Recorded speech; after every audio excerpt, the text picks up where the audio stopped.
My name is James R. McIlroy. I was raised in Hill County, Texas.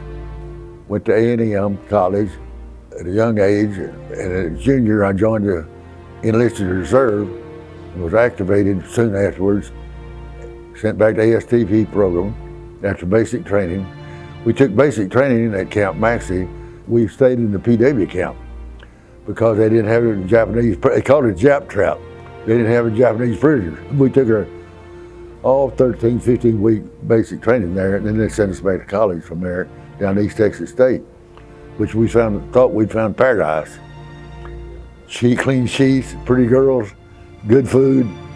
It was a wonderful, and taking freshman work when you was already a junior, it was a good experience.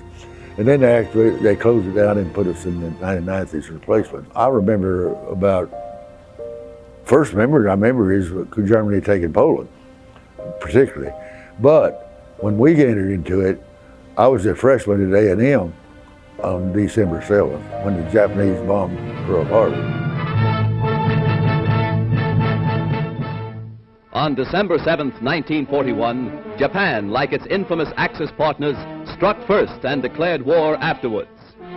Costly to our Navy was the loss of war vessels, airplanes, and equipment, but more costly to Japan was the effectiveness of its foul attack in immediately unifying America in its determination to fight and win the war thrust upon it, and to win the peace that will follow.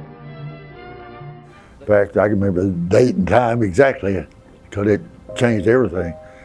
Of course, I was just 17, and the draft law then was 21, so it looked like I had 4 more years to go.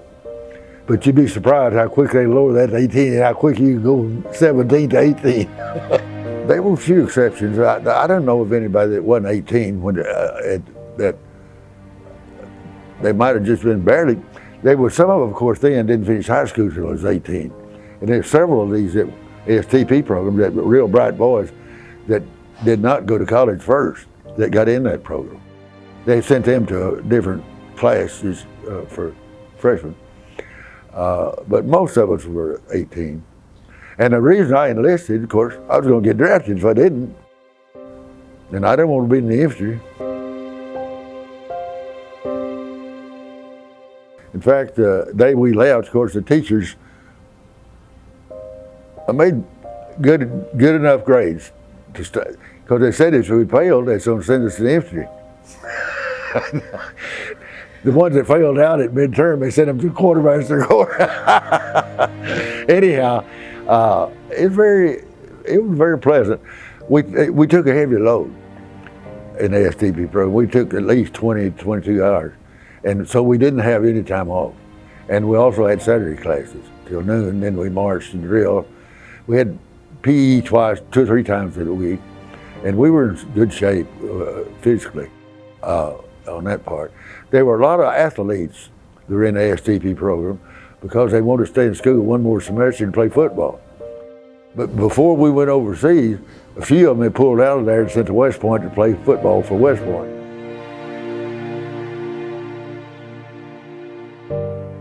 I guess we were disappointed, but we were not shocked. Hell, when you're 18, 19, you're not shocked for anything very much.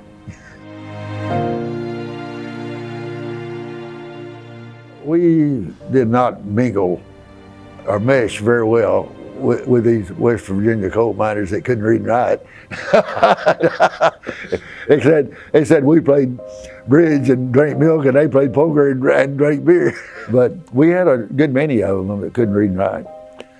They were still there, and I'm sure they shipped some of them out before we got there. But I want to tell you, the time we got to combat, all that was forgotten. It was hard to some dumbass stepping on your shoes and then giving you Sunday KP for not having your shoes shine. But pretty soon you learn that a stripe is a stripe.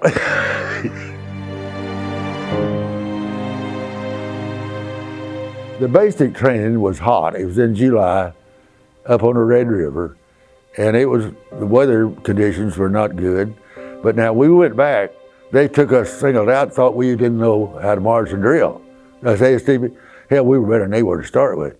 So that program didn't last a couple of weeks, and they started us in combat training then. We went on field trips. We maneuvered into Oklahoma. Some wild country back up in there. I don't think that bugs and ticks and red bugs had ever seen a white man before. They eat us up. But being young, it didn't kill us. In fact, we'd box and wrestle and play after we got back, after it rested a little bit.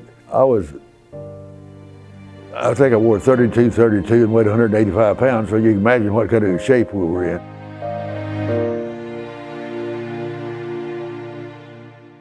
We went from straight by train when we started shipping stuff out, getting ready to go, probably September.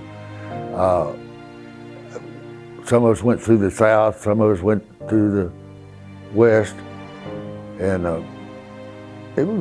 it's exciting. I was an old country boy. I was pretty excited about getting moved around the country.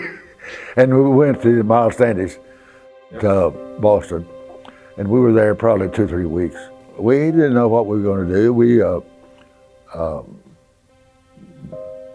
always had you didn't have to do a lot of thinking for yourself, but we all got one pass to go to Boston or Taunton, Massachusetts.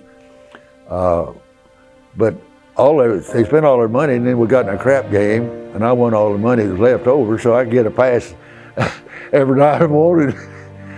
One night coming back, we had taken a couple of girls home.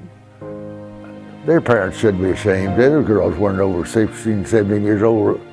And it was on Sunday, you couldn't get anything to drink, so we took them to the movies, and we went back home with them, and sat out in the park close to the house, but they lived in a fancy neighborhood. Anyhow, we got on the train and it stalled. And of course, if you weren't make roll call the next morning, you're considered deserted. We got off that train, they were already in formation. And the guy with me said, run like hell, we're in trouble. I said, no, we're not in trouble. He said, run, goddamn, we're in trouble. I said, look who's behind us. Colonel Peters, our battalion commander, was on the same train. So we mentioned that at the orders.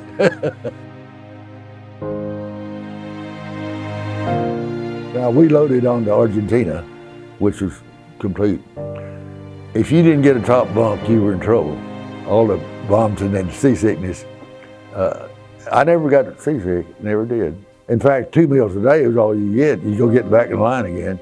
And green eggs and stuff, and we mostly lived on candy bars and junk. Then we landed in Southampton. Now we had, I don't know whether it was a bomb torpedo threat or what. A little ways out of Boston, they started throwing these things off the sides, and little boats started dragging around us. I never did see or hear anything. And we took about nearly 3 weeks to get over there, zigzagging.